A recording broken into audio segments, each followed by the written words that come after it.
எல்லாருக்கும் வணக்கங்க. இது பார்த்துக்கோங்க துளசி. இது முன்னிலேருந்து எடுத்தது துளசி மாவை பார்த்துக்கோங்க. இதை வந்து க்யூர் பண்ண டாக். எந்த ஒரு டாக்டர்கிட்டையும் நான் கூட்டிகிட்டு போகலங்க.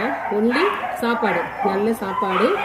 நெக்ஸ்ட் பார்த்தீங்கன்னா இவங்களுக்கு வந்து பூச்சி மாத்திரை மட்டும்தான், வேற ஒன்றும் கிடையாதுங்க. பூச்சி மாத்திரையும் மெடிசன்ஸ் பூச்சி மாத்திரை மட்டும். வேற வந்து நல்ல ஃபுட்டு, அதாவது சிக்கன் சூப்பு, முட்டை, அப்புறம் பார்த்தீங்கன்னா ஈரல், இந்த மாதிரி தான் கொடுத்துருக்கேன். துளசியை பொறுத்தவரை இப்படி தான் இருக்கும்.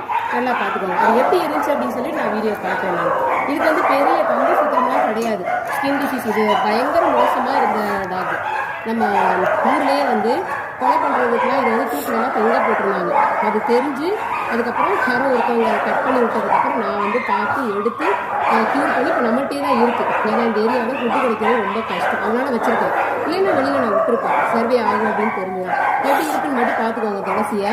இது வந்து நான் வந்து க்யூர் பண்ணது. கேட்டிருந்தாங்க என்னைய, இந்த மாதிரி என்ன கிழிச்சிருக்கீங்க, நீங்கள் என்ன க்யூர் பண்ணியிருக்கீங்க, அசிங்கமாக பேசியிருக்காங்க. அவங்களுக்கான விளக்கம் தான் இது. துளசியை பார்த்துக்கோங்க எப்படி ரெக்கவர் பண்ணியிருக்கேன்னு சொல்லிட்டு. எந்த ஹாஸ்பிட்டலும் நான் தூக்கிட்டு போகவே கிடையாது. 1 மந்த்லேயே ரெக்கவர் ஆனது. இப்போ எப்படி இருக்குன்னு பாருங்கள். தூக்க முடியாது, வெயிட்டாக இருக்கும். துளசி வந்து வெயிட்டாக இருக்கும். Okay, thank you. நான் காட்டுறேன் இன்னும் எத்தனை பேர் நான் ஸ்கின் டிசீஸில் க்யூர் பண்ணியிருக்கேன் அப்படிங்கிறத நான் காட்டுறேன், பார்த்துக்கோங்க.